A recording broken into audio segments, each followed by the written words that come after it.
Welcome to the final edition of this year's Tommy Watson Show, brought to you by Express Oil Change and Tire Engineers. I'm your host, Doug Dershimer, and as always, we're coming to you live from the Sports Lab at Lambert High School with Coach Watson. Coach Watson, good afternoon. Welcome to the show. How you doing, sir? Doing good. Thanks for being here. Appreciate you doing this show with me today, and appreciate you doing it all year. We've had a good time, Coach. I think that one of the things we tried to create for our listeners, which I think that we've done a great job of, is they can just understand kind of what you're thinking, what the insights of the program, what you got going on. And so I think that we've done a good job of that this year, I think. And yeah, it's been fun. We've kind of put a couple different spins on it until we finally got it like we want it now. I kind of like the way we've done it the last several weeks the best, in my opinion. Yeah. But it's been good. Hope people have enjoyed it. I think they have, Coach. Coach, on Friday night, we went over to Gwinnett County and played the number 1 team in the state, number 5 team in the country, Collins Hill. We knew it was going to be a big, tall task over there, Coach. And, we gave it our best shot. Kids, I thought, actually played really hard and played well. But I think we saw why Collins Hill is ranked number 1 in the state. Yeah, we did. We knew going in that it was, like I said, a tall order, tall task. They're very good. I mean, they basically got the same football team they had last year when they played for the state championship in 2020. So it was. But you're right. The kids played very hard. We opened up the game with a great kickoff return. Kojo almost housed it. Yes, he did. We missed it. If he would have cut right instead of left, it would have been a touchdown. And offensively, first drive we struggled, and then they get the ball in their first possession. First play should have been a pick. The ball hit us right in the hands, and we had some chances to keep the game closer. It got out of hand score-wise, but we had some opportunities. We didn't execute some plays, and we missed some tackles in the backfield on defense that really let the game get away from us. But, the kids played as hard as they could the whole game. After even watching it live and then going back and evaluating the film, I don't think anybody didn't try hard. We scored on the last play of the game, So overall, just – good season, man. Just happened to run into the best team in the state. And they're good, Coach. It's one of those games where obviously we're probably outmanned there from the talent level for sure. And those type of games, to me, you almost have to play a perfect football game. You got to make those catches and those interceptions, like you said, make those tackles, and we just didn't. And they're a good football team. Obviously, they're very good, but really proud of the way I thought our boys played hard. They did. Yes, sir. Very proud of everything we've accomplished, not only this year, but since we've been here. So, future's bright. I say it all the time. We just got to keep building, keep trusting the process, and good things going to keep happening for us. Coach, you've been around high school football for a long time, obviously. How would you rate that Collins Hill team? What you saw on film, what you saw in the game? They pretty solid, huh? Yeah, they are. They were extremely fast. Yeah. And they were out without the probably number 1 player in the country, Travis. I couldn't imagine having to try to defend them with him. But, in 2019 when I was at Lowndes and we played that quote-unquote super team that Marietta had, Marietta was very good. They had all them all-stars and 4 and 5 stars. And they were a very good football team, but they were nowhere near as fast as this team. From a defensive standpoint, Collins Hill, we could do everything perfect and they could do everything wrong and we still only get 3 yards. Yeah. They were so long and so athletic and so fast that, it was just hard. And I think we scored the second most points on them than anybody has all year. That is true, Coach. The team out of Mississippi scored 22, but it's a very impressive football team. And you think about the athleticism and the speed and length, as you've talked about, they had, and Travis Hunter not playing. Yeah. That would have been both sides of the ball for him. Certainly would have made the dimension a lot different. Coach, I think the one thing that I was most impressed with about Collins Hill was their quarterback. He was tough. Yeah, going into the game, I didn't think that. He has run some on film, but he would take off on a little run and he would run out of bounds or he would slide. Going into the game, I never thought that he would have did what he did to us running the ball. I knew we had our work cut it out, covered him, and so we went after him 5 times, and one of them he threw an incomplete pass, and one of them they had a good play on, they had sprint out pass on, and he completed a little short route. But the other 3, we had him dead in the rights in the backfield. One time we had 3 kids hit him before he got to the line of scrimmage, and he still went 70 yards. So he was he's every bit as good as they say. Missouri's getting a good one, I'll tell you that. He's big and strong. He's quick. He surprised me with his speed, his quickness. As you said, at one play, we came down the sideline and juked one of our defenders, and I was like, wow, it was a pretty impressive run. You know, Coach, also you talked about before the game that really no one had kind of lined up and ran it against them all year long. And in reality, on first down, sometimes we picked up some pretty good yardage. We really did, which is hard to put second and third down together. Yeah, I thought that Harrison, that was probably the best game Harrison had running since his ankle injury. I mean, he was slamming it up in there. And, I mean, you know, when it was, if I'm remembering correctly, it was 14-0, man. We took the ball at like the 20-yard line and went to like their 25 or 30-yard line just driving the ball. And basically we was running one play. We was running a little double option play, and we called it on third down, and we had a letdown, and it was 4th and 2, and we called it, and we had another letdown. But we were – and that's what I told the coaches. If that's the number 5 team in the country and the number 1 team in the state, you can go through that game and pick out plays where Lambert actually competed with those jokers on both sides of the ball. And won on a couple occasions. And actually, we had some successful plays on offense and defense. And so, you know, the goal for us is just to keep doing what we've been doing. You know, we got to have the same gains that we had from year 1 to year 2. We got to have from year 2 to year 3 in the weight room.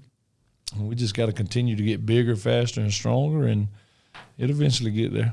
Coach, we finished the year 7-4, and I know this senior class is a real special class for you coming in as a junior class your last 2 years here. Take a moment to talk about these seniors. Well, you know, we finished last year, their junior year, with only 13 of them, and we recruited a few out of the halls to come out and join them. But it's not a very big class. I was told that before I got here that was a really good class, that 4 or 5 kids left, transferred to other schools, and that it was a pretty special class at one time, man. But you couldn't be more prouder of them. You know, there's some really good high school football players. A couple of them going to be really good college football players. But it started with them. You know, they wanted to win, and they bought in. They did everything we asked. Everything wasn't always perfect, but you know, they gave the underclassmen the direction. You know, you think about Coach Joe Antwi, man, what an unselfish guy. The guy, you know, probably didn't get the ball as much as he felt like he should have, but he never once complained. He showed up to practice every day and worked hard. He played through a pulled hamstring. So, I mean, it's just you could say something good about every one of those guys, because I really feel like those seniors are going to be very successful people in their life, and that's what it's about. Football is going to come and go, but that is a group that, you know, 20 years from now, they'll be successful whatever they attempt to do. I agree, Coach. And you know, speaking of Coach, Ohio State's getting a very competitive, solid football player. Yeah, they are, and he's super excited, looking forward to it. He's got to finish up school here, and you know he's going to join us in the off season, some weight training. He probably won't be there every day, but he's going to stay involved in it, and looking forward to continue following that young man for sure. You know, Coach, I think you can certainly say the senior class really brought Lambert football back to prominence. You know, before you got here, we've talked about this many times. And the 3 prior years, we were 6-24 over those 3 years. Last 2 years, we're 12 and what is that? 9? Is that right? Something like that. I ain't smart. Yeah, but obviously a humongous upgrade than where we were, and I think these kids can certainly take solace in that they left the program better than when they came. Yeah, that's for sure. They did, and you know, they'll always be welcome back here for as long as I'm around here. And you know, again, you said that they kind of turned the tables on it, you know, and several really good players that probably had opportunities when it was going real bad to leave and go to other schools where they could have chances to win, but they stuck it out, and very proud of them, man. We're going to miss them for sure, but, you know, at time, all good things must come to an end, and it's time for them to begin a new chapter in their life. It is, Coach. You know, we've talked throughout the year about our sub-varsity teams and the success we've had with them this year, and you know, we got some good underclassmen coming back for next year, but we keep talking about football at Lambert High School is very bright. It is. You know, the sub-JV team, we said it the other day, they played for the county championship and lost by 2 points on the last play of the game, finished with a 5-1-1 record, and then the ninth grade class went 7-0 and beat the mess out of everybody in the county. So we really feel like that. And that JV team was primarily sophomores. So there was a few juniors mixed in on it, but we got a lot of kids coming back. And, we're going to miss some of those seniors that we were just talking about for sure. But, man, we got a lot of kids coming back for sure. Coach, in the change in the regions, we didn't get the best draw there. North Forsyth moving down to 6A. We'll keep the rest of the teams in Forsyth County, but Milton comes back into the region, and they've had a pretty good football team the last couple of years as well. Yeah, it's going to be hard. There ain't no ifs, ands, buts about it. First of all, we got to find 5 sticking football games, which is, 10-mile radius, there must be 20 schools by Lambert. I just think there's too many classifications to be having to hunt 5 football games when you got all these schools right here around you, but that's neither here nor there. But it's going to be hard. You look at our region, there's 6 teams in it. That's correct. 5 of them made the state playoffs this year. That's true. And so somebody that made the playoffs last year, it's going to make the playoffs. And it's going to be the last 2 years, I was very impressed with the region, this and that. But I'm telling you what, now next year, it's going to be very competitive. Yeah, Coach, I just forgot, too, we're losing North in the county, but we're also losing Gainesville. So North and Gainesville were the 2 teams in the region that didn't make playoffs this year, and they're both out, and we bring Milton back in. So it's going to be tough. Coach, just before we came in here to do the show today, I was talking to Coach Frere about he was talking about trying to schedule some of those teams for next year. Coach, a lot of teams right here don't want to play us anymore. Yeah, it's been a frustrating week, man. Not only there's two weeks that I really don't like. There ain't a whole lot of stuff I really don't like, but the first week of football starts up isn't very fun to me, and the last week when you're putting all the stuff up is not very fun. So between putting the equipment up and inventory and everything and cleaning everything and storing it away and man, it's been crazy trying to schedule 5 football games, and that's what everybody I call early in the week, no, because we don't want to play you guys, and and so I look up and I got 7 teams to pick from: Grayson, North Gwinnett, Mill Creek, Collins Hill, people like that, man, and I'm just like, man, no, we're not, no. So, it's a good thing that those teams don't want to play, that they respect us, but at the same time, man, we're still in a building stage. But, correct. But I've really, really almost got the schedule done. As a matter of fact, I'm only hunting one more game. I just picked up a game right before I walked in and do this show, and my phone's over here blowing up now. Somebody's wanting to play, so maybe we get it finished. But it's going to be – there ain't going to be no more – if we start 4-0 this year, we're going to earn it. I can promise you that. That's true, Coach. You talk about this week that you didn't like. It was one of the weeks you don't like. I imagine it must be very, very strange for your staff, you and your staff this week, going really full board almost since the summer. Think about it every single day. And first 3 days this week, you guys hadn't any practice. How's that been?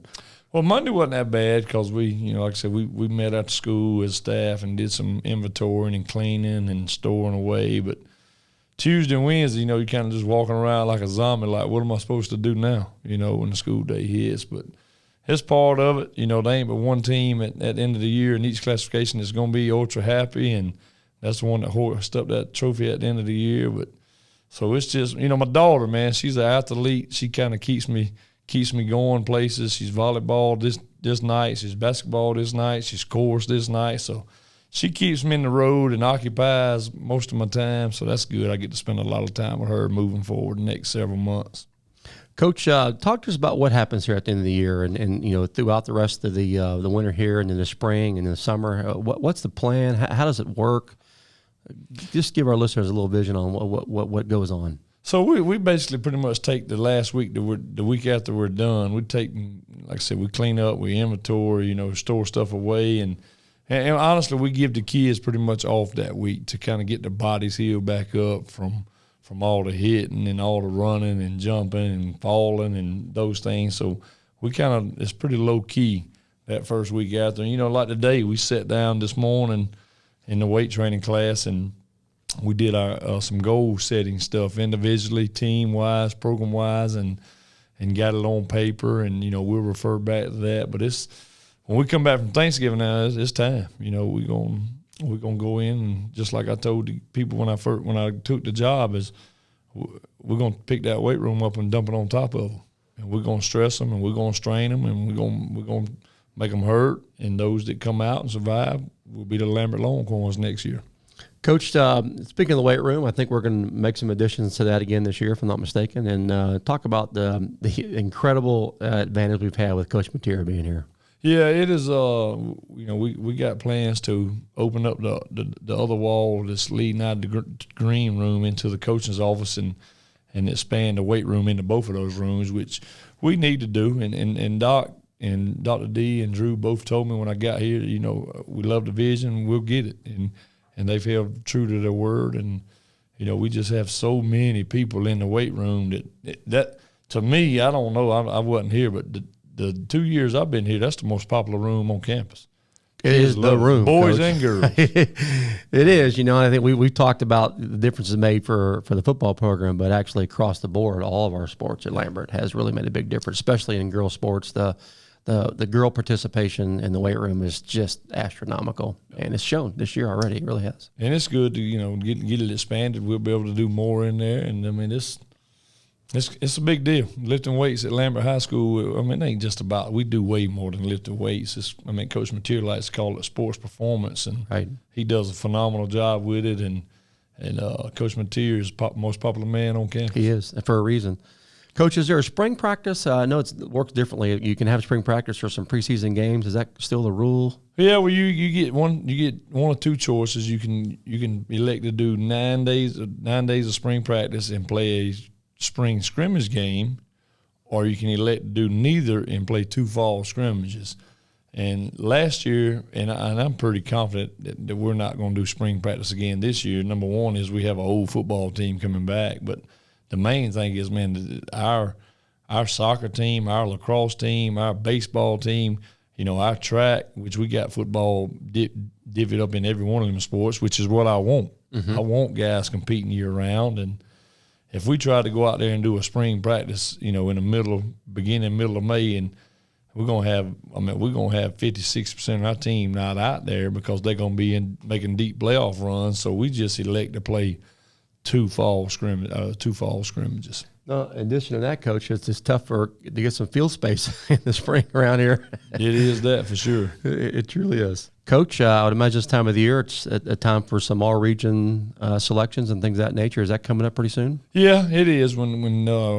Whenever Denmark's through playing, they're playing tomorrow night in the second round against, I think, Grayson it is. But whenever they're done playing, if it's this week, if it's semis, whenever they're done, we'll have a region head coaches meeting, and we'll nominate our kids, and so hopefully we'll have several kids that get on those all region teams and whatnot. So looking forward to that. Kids had a great year, man, and need to get exposure from it. Coach, not only talking about the great year, but one of the ways we celebrate a great year is our banquet every year. Talk about our banquet coming up. The banquet is coming up on December 16th, and don't hold me to it, but I think it's 6:30 at Lanier Tech. It'll be a big night. And the banquets, to me, I've never give away best this, best that. That ain't who I am, and that ain't who my mentors taught me to be. But the banquet is about one thing. It is about honoring the 2022 senior class. And so that really looking forward to that night and making that night about those guys and celebrating it with them, is that'll kind of wrap up the 2021 football team for us. And when we start back school in January, the juniors, from last year's team, in my mind, they're seniors.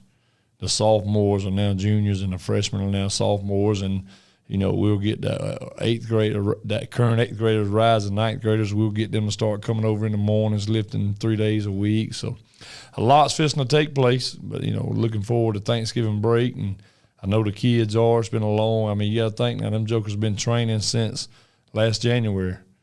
And, went all the way to Thanksgiving. What is that? 9, 10 months, 11 months. Went all the way to Thanksgiving, and then basically get 1 week off. And so, but we're looking forward to everything that's coming up, man. Still excited to be here. Glad to be here. Wouldn't rather be anywhere else. Coach, we're grateful you're here. We're really a fantastic season. The second year of your tenure is really, we made great strides. I know next year we're going to continue to do that. So appreciate you being here with us every week, Coach, this year. I know sometimes it's easier to come in here when we win It's tougher to come in here when we lose, but we committed from day one. We're gonna talk about Lambert football no matter what we do, and so I know that our audience has appreciated your time sharing your thoughts on Lambert football this year. Yeah, it's definitely easy to come in after win, but it goes with the job, you know. Does. So, but because I hate losing more than I like winning, and that's important too, Coach. Because it is. So we do appreciate you being with us, Coach. We really do. Well, we've had a great time this year, folks. We appreciate Express Oil Change and Tire Engineers for sponsoring our program this year. A humongous shout out, and the biggest shout out to our director and producer, Marc Schneider, who we said many times does so many things behind the scenes, spends so many hours to make this thing work, to bring this show to you folks. So we're grateful to Marc and all he's done for us. So for Coach Watson, this is Doug Dershimer. For the last time this year for the Tommy Watson Show. We'll see you next year. Wake up, go to sleep. Hook 'em, baby.